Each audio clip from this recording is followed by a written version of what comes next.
And we record. Morning, it's Thursday, it's Blabbing for Britain with myself and John, and we talk about anything and everything during the course of the next hour or so. We're recording the first 40 minutes, put on our YouTube channel, which is becoming quite popular. In fact, it's fair to say we get more views on replays than we do live, so it's just as well we record it. And it's good morning to you, John. Good morning to you. And how's the weather down in Wiltshire? It was beautiful yesterday. It's cold today. How about with you? Pilling down, for want of a better expression. It was only moderate yesterday. It wasn't that good, but it was all right. Yeah. But today it's absolutely peeing down. Right. So we say good morning to Paul, to Peter, and to Stephen. Morning all. Welcome, guys. We'll open the seats. Oh, right. Okay. No messing. Peter straight in. Morning, Peter. Good morning from Cafe Nero in the centre of Aberdeen. Can you hear me okay? Yes, we're fine. We can hear you okay. So you've gone for a different cuppa this morning? Right. Okay. You got it on the screen. Oh, dear. Yeah. I've just come from Ed's Easy Diner in Aberdeen as well for my breakfast. Right, okay. Is that the people who are raising the money? Yeah, they're raising money by putting 20 pence in the jukeboxes for Hunger for Action, or Action for Hunger. So every 20 pence you put in goes to them, which is, they've raised quite a fair bit of money. So I thought I'd give them a bit of a mention. And on my videos, yep. It's worked well. Still waiting for Costa to send me vouchers. No doubt they will at some point, Peter. Right, okay. In Blab news to begin with, there was a session with Furqhan which took place on the Monday night. I'm just going to put a link in if you want to catch the replay. It was very well attended. There were 300 people watching live, and Furqhan took the heat about the Blab homepage, and people wrote their point of view. We can hear the paper crackling, Peter. Right. He took the heat about people's point of view and took it all on board and said that they are... What we're going to do, John? I think you should kick him. Peter, we're just going to say goodbye for a minute, and then you come back in when you finish. Right, okay. Now, that was unfortunate, because obviously the thing is that we are live to the world, and we don't know who's watching, and it's not that, well, Peter will be back. No doubt. Right. Okay. I'm still only a guest, so I couldn't kick him. Oh, right. Thank you, John. We'll get there. Okay, John's now a host. Right, now, where was I? Yes, so 300 people were able to put their point of view about the homepage. We're all of one mind that we want to see all the blabs. And whilst not explaining it all, Furqhan did say that they are experimenting with the homepage. We will see more changes. Within an hour of finishing, there were tags on the homepage, so that you could follow a tag and it will give you all the blabs under that tag. And then when I got up the following morning, that disappeared. He also said that you know where you can see who's following you and who you followed on your profile, and that wasn't working for quite a long time. That's now working again. I've just checked it out this morning. So if you want to watch, I put the link up, and we will be able to watch that anytime we wish and find out what Furqhan actually had to say. He's very good at drawing an audience in and getting people involved and getting people on Blab's side. And he was almost apologetic about the state of the homepage and not being able to find Blabs. But if you watch that, you get a better insight into what people feel. Right. So, yeah. We'll take the question. Okay. And the question is, what's your view on Facebook Live? John? What's Facebook? I've not tried it, to be honest. Paul, have you tried it? Paul, have you had a chance to try it? I mean, I've heard people say, okay, good. I've heard people say that, I mean, it's a game changer because most of our people we know are on Facebook every day. And if you're going to make contact with people, Facebook is the place to be. But it does look a bit like, well, let's hear from Paul.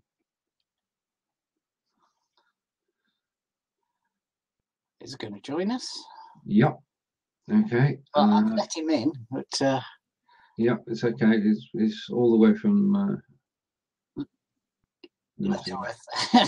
right. Okay. Yep. Yeah, we've got you. You're black at the moment, Paul. Is your camera on, Paul? Right. You've got some permissions for the camera. Man, Paul's an old hand at this. He's done this many times before. Yeah. So whilst we wait for Paul. Right. Okay. The other in news this week, the Panama Papers.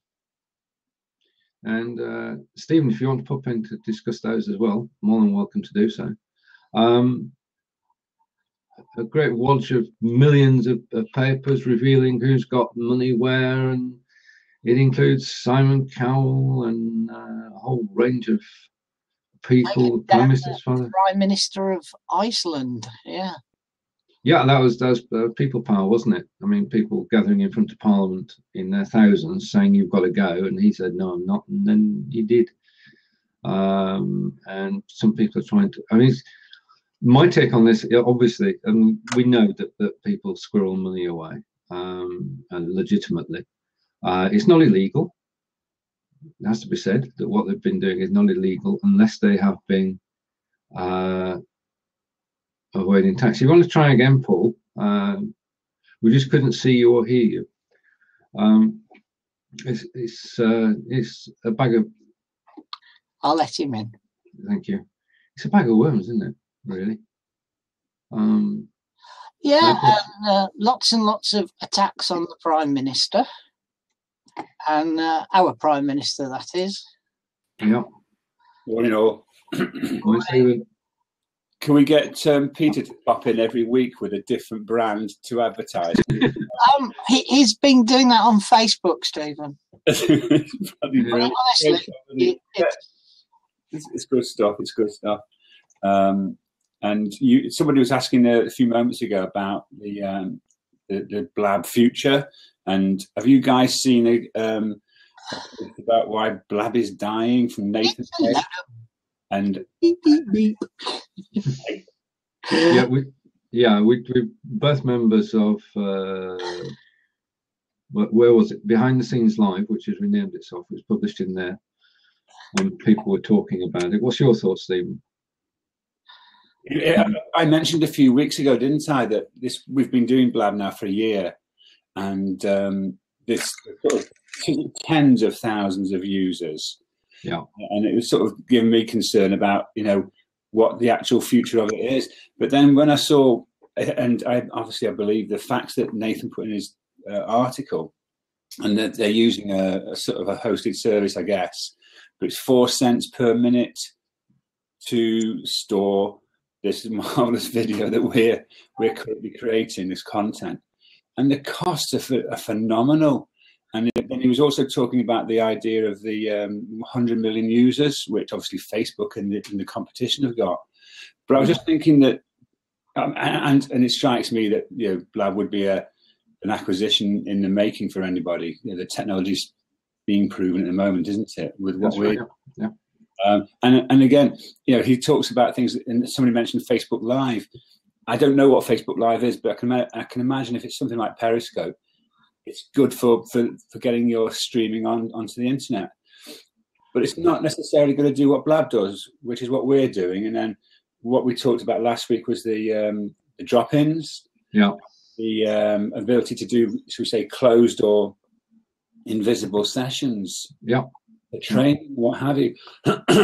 So I've got hope in Blab, in that we'll be able to continue to use it as a business tool, and we won't need to worry about WebEx or those sorts of technologies. So I do hope it continues. But it was a pretty devastating Blab, actually, and the blog was it looked well researched. I'm not sure whether the figures actually stack, because I mean Yes. it is one man's view, and if you watch Furqhan on the link I put up, there's no signs that Blab's going anywhere soon. It's here to stay. They've had 5 million from the investors. They've put up. They've requested another 5 million, which Michael Birch will probably give them. So money's not a problem. I don't think the uptake on Blab. I think that to a certain extent they're throttling it, which is what the homepage has done. It's actually slowed progress down. I would think, not be able to find shows. But I think overall, I don't see the problems. That, as you say, it's down the road. It could well be bought out. John, your thoughts on that? I thought that the guy just, well, first of all, he tried to launch his own rival service, didn't he? Which is another factor in it, and failed miserably. So he left Blab and he's come back to Blab. But, you know, so what? So if they're using AWS or whatever, it doesn't really matter, because that's where all the big boys are going, is in the cloud. They're not buying their own servers. They are going in the cloud. Yeah. So Blab is only doing what everybody else is, who's got any foresight, is doing, which is going in the cloud. Indeed. Right, which brings us straight across to Facebook Live, Paul, and your thoughts. Well, it was really in the concept. That's not what I mean. I've forgotten the word. Anyway, it's in line with this conversation. Yeah. Context. Thank you.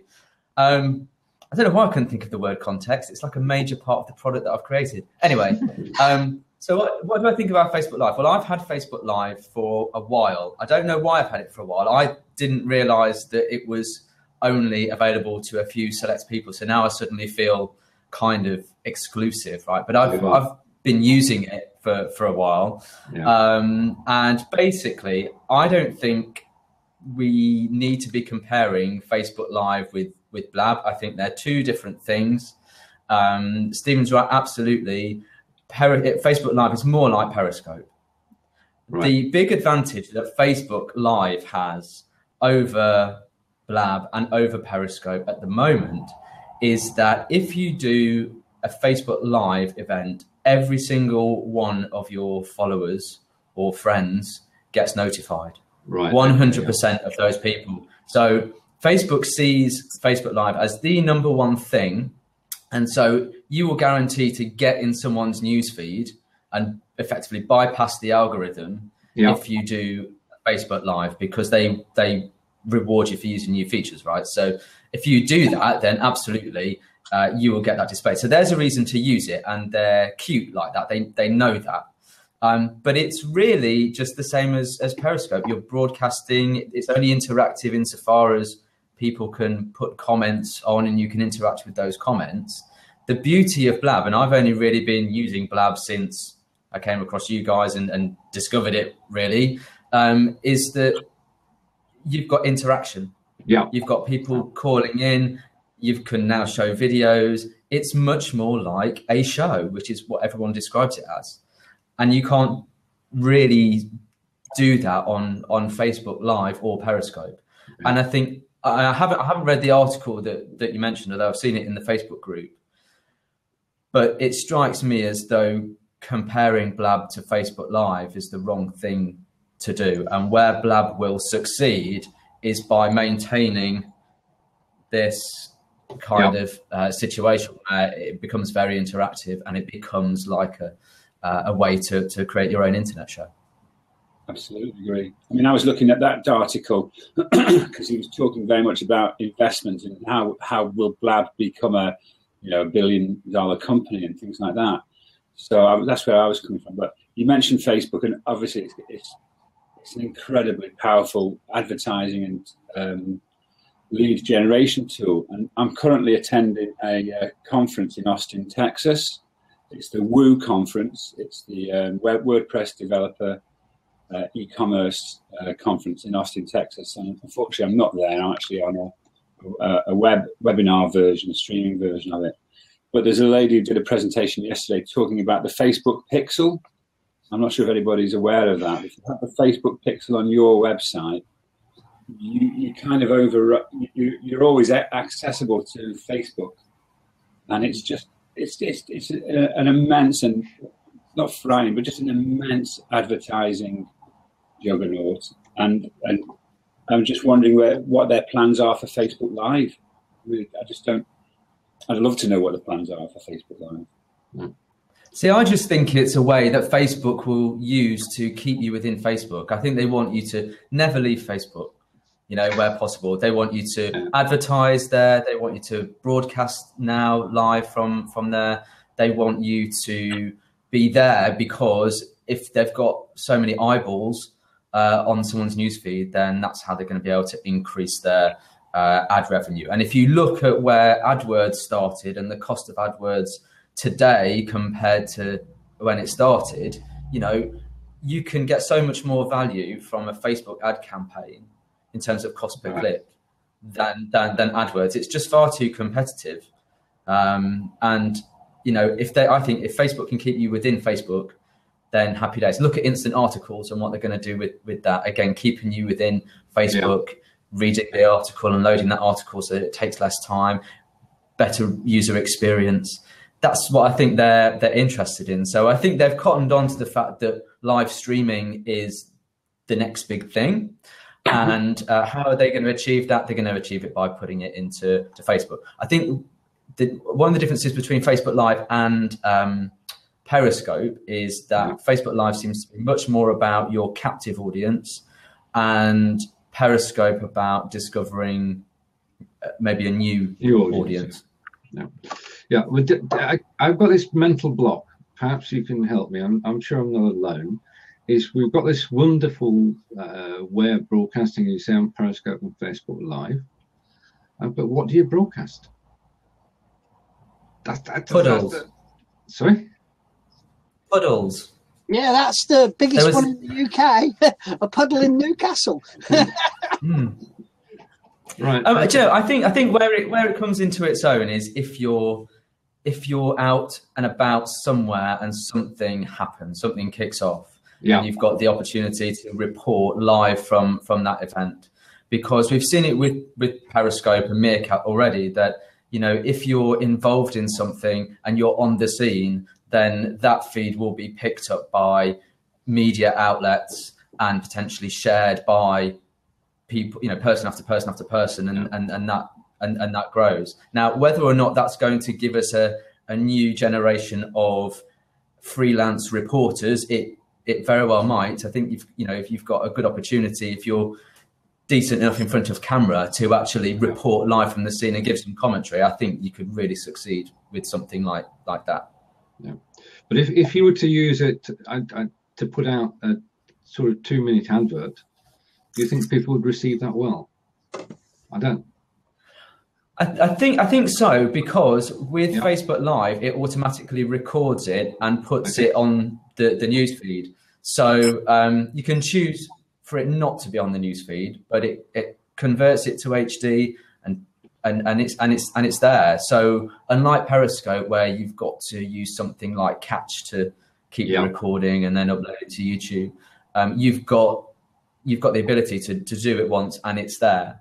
And that's quite a big difference, and I think a reason why people might use it.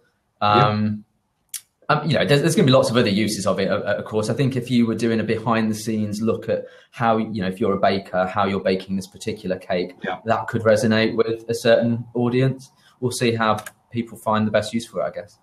That's true. They're limited by your imagination. And let somebody come in. Oh, okay, Steve. Cheers. Right, so Facebook Live is alive and well, but I keep seeing that they've rolled it out to everybody and I can't see it. Have you seen it, John? Well, I think it's still only on an Apple, isn't it? So, device-wise. I thought it was supposed to be an Android as well.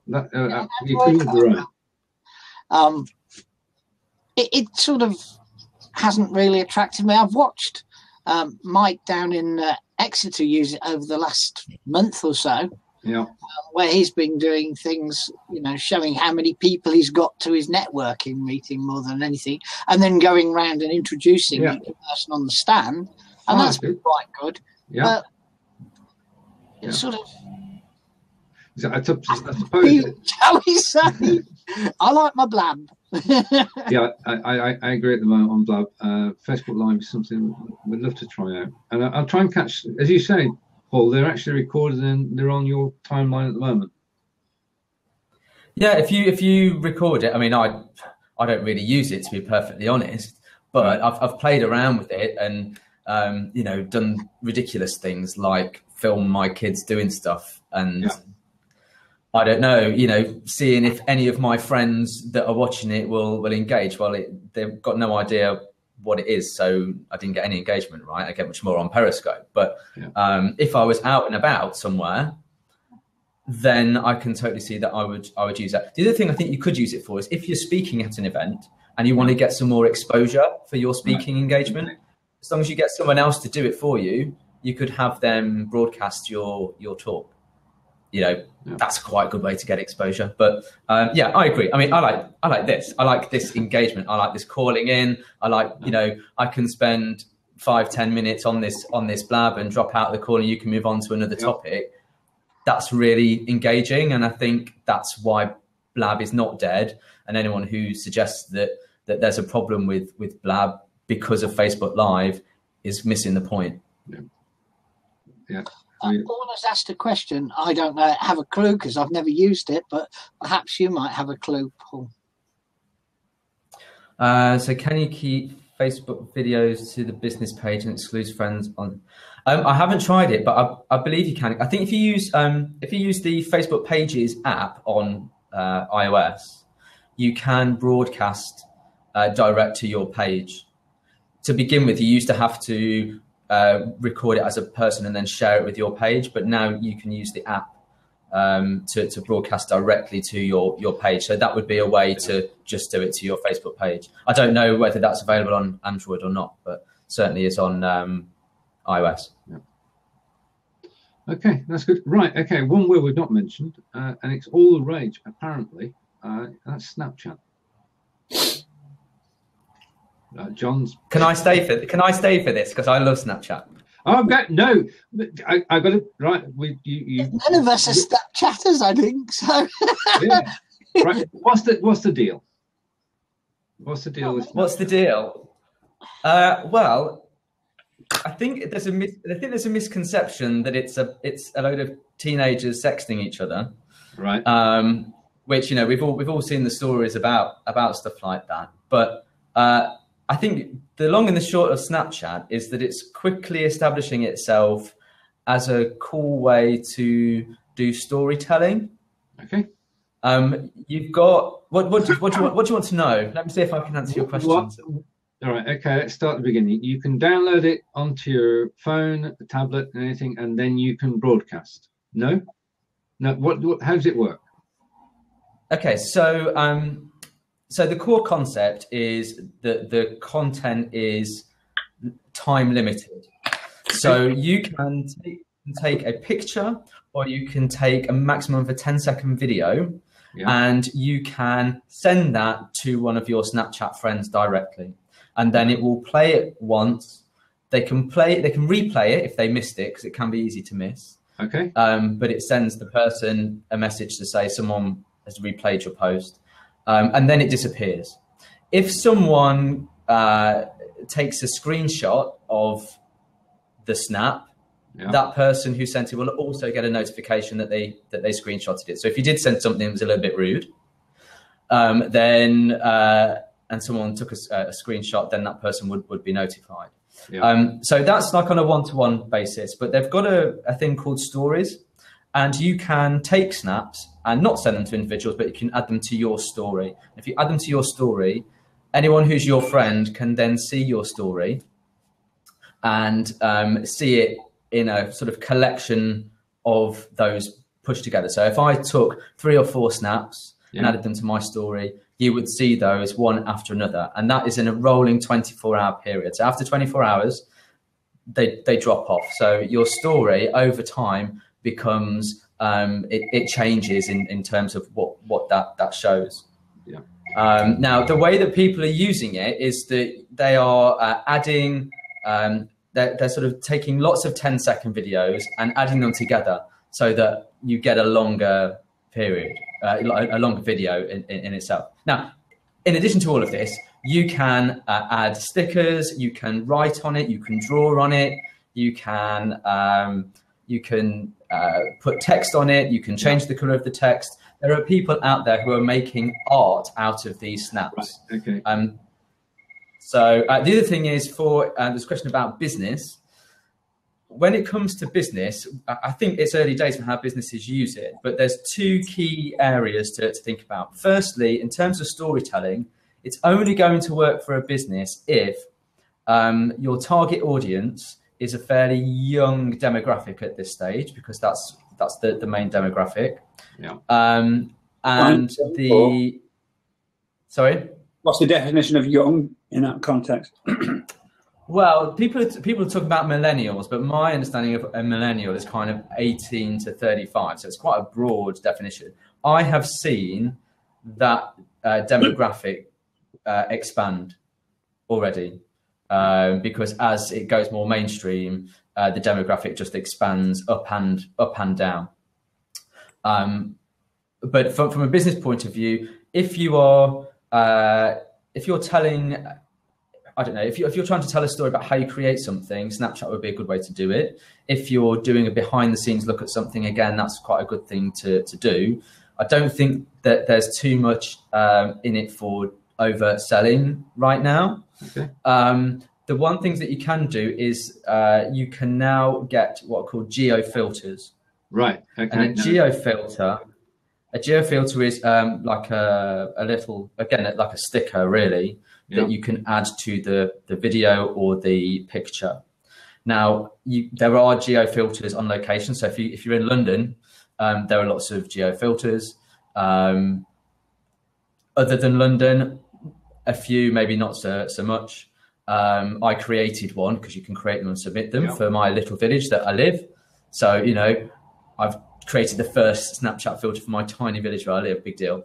But you can, as a business, buy and pay for a geo filter that maybe relates to your business space or your event. Okay. And if you're doing an event and you had lots of people Snapchatting about it, then it might be worth you creating a geo filter for that event. And then people would probably use that geo filter. Right. Now, another thing that you can do is use something called lenses.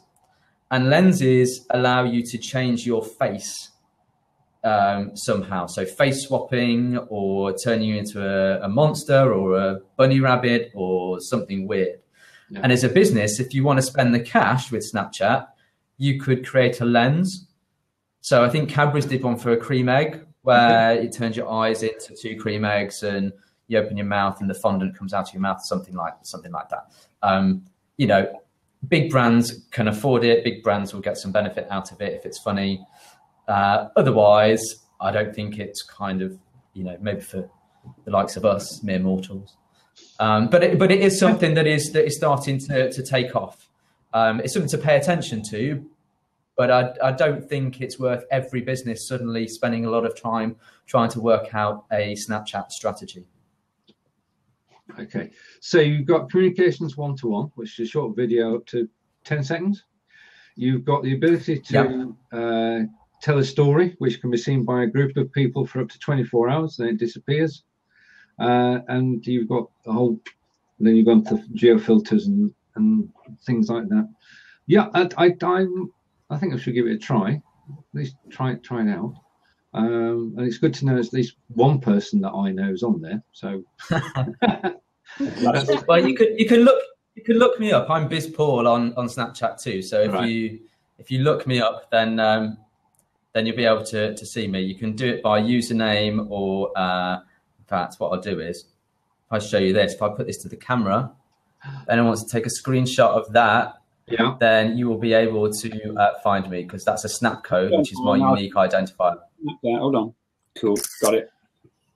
I'll take that one out. So you can add me and see my story. So that's the QR code for Snapchat. You know, its own QR code like environment. Yeah. So what? The face swapping thing is freaky.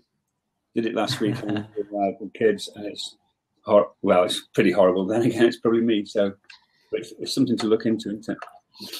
Yeah. So now there are 2 people on Snapchat. John, are you going to be on Snapchat?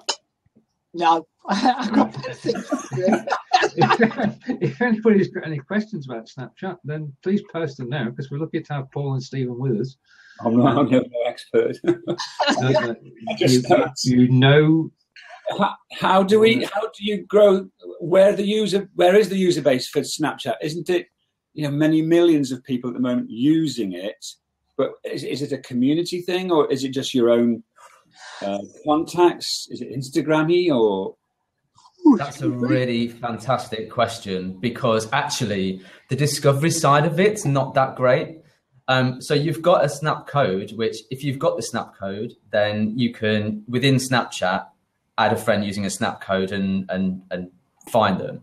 But you kind of need that or their username. There's no search facility to search for people who snap about certain topics or talk about certain things. So a few people have created their own directories, their own mechanisms to help people along with that. So there's 3 that I'll mention. One is called 1000snapchatters.com, I think it is.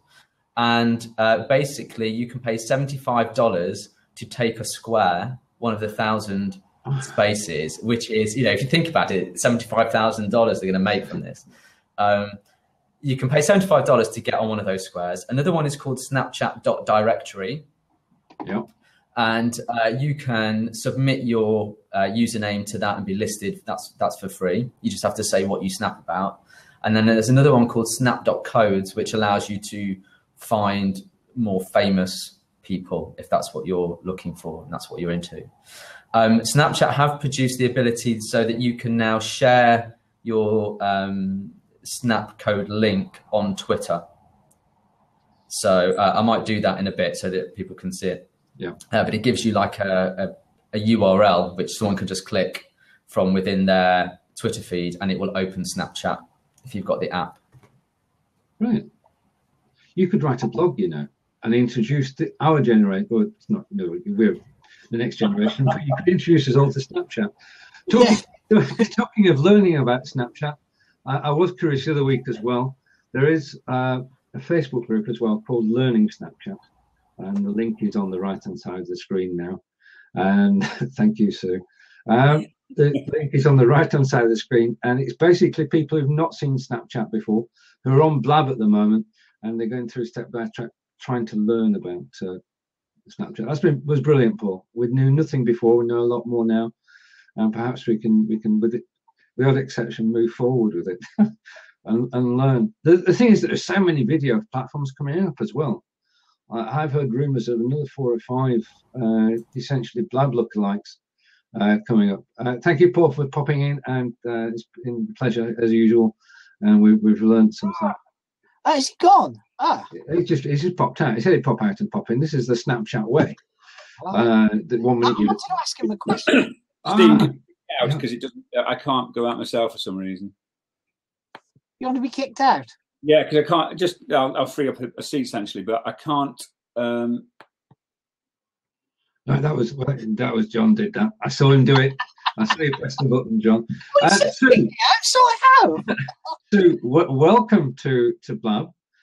If you're in the mood to join us, then just press the call in button. You can come on here and just chat. We chat about anything and everything, and you're welcome to join us. If you've got any questions, then just type /Q and followed by the text of the question, and we'll take your question on board.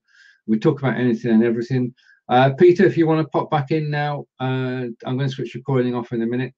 What you could do, Peter, as a Snapchat, is you could do your story of visiting different coffee shops. And then we never asked Paul whether you can actually download a Snapchat. Can you download a Snapchat, Paul, and keep it for posterity?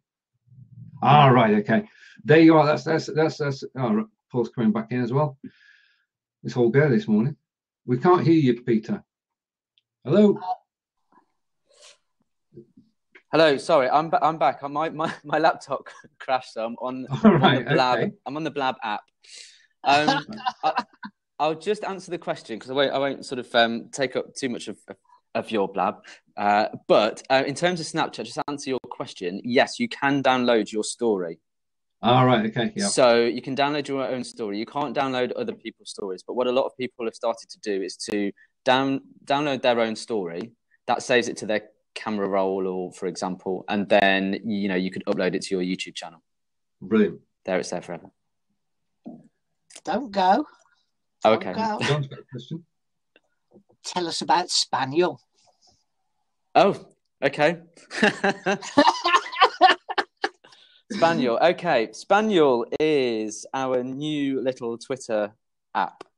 It was a very quick build because we took what we learned from Thryyve and came up with this idea based on a problem that I actually experienced when I worked for an IT Microsoft reseller. Basically, it's crowdsourcing Twitter content.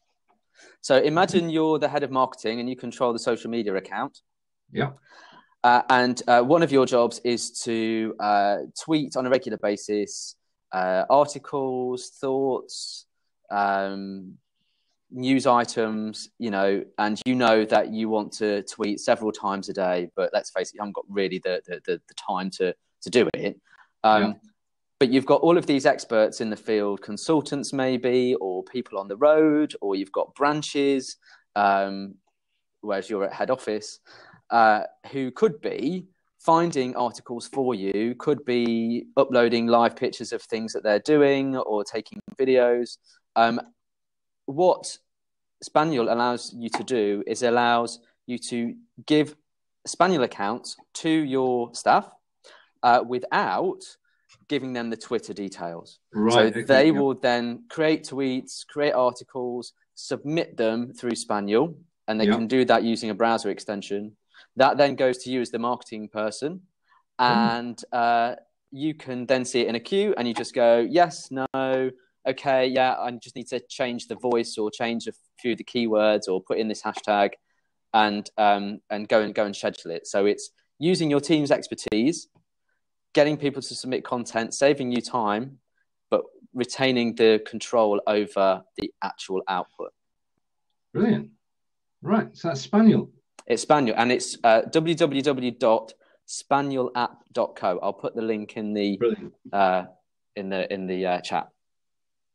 Please try it. Again, like I always ask people, just try everything that I do. Of course we will. Yeah, whilst you're typing that, and morning, Michelle. In actual fact, Michelle wrote an excellent blog yesterday about Thryyve, and everyone should check it out. There's a video in there which I took part in and you took part in, Paul, and the blog is out there. So right, okay, so that's something you can do. Either you can do it during the chat, and John, of course, John's there. I'm not everywhere, Paul and I have been interacting again this last week on Thryyve. Yeah. I've been acting like an idiot and complaining that I ended up with two searches when, in fact, I'd press not duplicate, but clone. That kind of clone instead of run. But he was very polite about it. Oh dear. Embarrassed, red. But I've been doing things. We can all do it, John. You know we can. Yeah. Making mistakes is part of exploring. I'll be writing not a synopsis, that's not the right word, but putting together something about Thryyve in about a week's time. Brilliant. But with real stuff being done rather than test and play. Yeah. Right. So it's a project all the way through. Yes. I mean, I'm basically finding Twitter people, and then we're going to contact them for a client. Right. Have you got sound yet, Peter? No, you haven't, Pete. Oh. Okay, right. So Peter's going to come out and come back in. Whilst Peter's doing that, if anyone wants to join on there in the moments, it's going to take Peter to sort himself out. Right? They're more welcome to pop on, and I'm not going to force any of you or name any names. He's back. Peter's back, and this time I'm going to dip out, guys. Okay. I just want to say thanks, and thank you to Michelle as well, because it is a really brilliant blog post, and please go and read her blog post. It's really good. All right. Cheers, Paul. See you later. See you later. Bye, Paul. Peter, we can't hear you now. We can lip read. We've got pretty good at that. Okay, right, 2 minutes. Right, if anybody wants to pop in, you're welcome to do so. I think what I'm going to do now is we've got to the stage where we've been running for 40 minutes, and we'd like to thank. Don't go anywhere. That's the first thing. But we're now going to pause the recording and go off air. So we'd like to thank everybody who's joined us on camera, which has been good. Who's joined us, John? Because you have a better memory than I have. God, blimey, we've had Peter selling a different brand of coffee this time. We've had Paul, we've had Stephen, and loads of other people joining us in the background. That's true. And it's nice to see Liam from Ireland. And I don't think we've seen Mickey D, sorry, Michelle, on here before. So it's lovely to see her. And I think it's the first time we've seen Sue, our architectural expert. Which Sue did join us on one show from her car. But it's oh, yes, I remember now. Yeah, yes, yeah, the car. Yes. Yay. Yeah, so to everybody who's joined us from Jon and I, thank you. And we'll see you again. Well, before we go, this is very important, isn't it? Tomorrow, John and Sergeant Neil and myself are going to be on air at 10 o'clock tomorrow morning, and we're going to be promoting Don't Stream and Drive Day, which was organised by Sergeant Neil, or Sergeant TCS as we know him. And April 8th is the day. Don't Stream and Drive goes global. And I believe we're sort of more or less the kickoff as well, aren't we? This is a guy who's been on Radio 5. And he's starting his day promoting his global on Blabbing for Britain special tomorrow, 10 o'clock here. He's been on the telly as well now. Have you not seen him driving the car and simulating? Yeah. He's a one-man tornado, isn't he? Really, for the last month, he's a great chap, and it's a good cause because we as having common sense, we would never stream and drive. I suspect that's true of our audience, and I only hope that tomorrow's sessions that he's doing with us and other people on Blab can to reach out to those people who do broadcast from their cars whilst driving. And do you know about the Thunderclap people? Thunderclap is where a single tweet goes out to a big audience that subscribe to it, but it goes to their social audience as well. And currently the Thunderclap, which I'm just going to find, it is well over 1.5 million. So I think you've got a new title to announce, John. Sorry? There's a new title. It's 1.5 million. Is history. It's now 2,058,000. Wow. Now that's a thunderclap and a half, isn't it? To go out and reach over 2 million people. So it shows the belief in the cause. So tomorrow, 10 o'clock on here. Don't stream and drive day. It's gone up. It's now 2,073,000. Right. Okay. If you can head over, post the Thunderclap. All right. I'll post a link to the blog in a moment. All right. Right. Okay. So thank you, everyone. We'll see you next week, Thursday, 10 o'clock. And I'm going to switch the recording off now and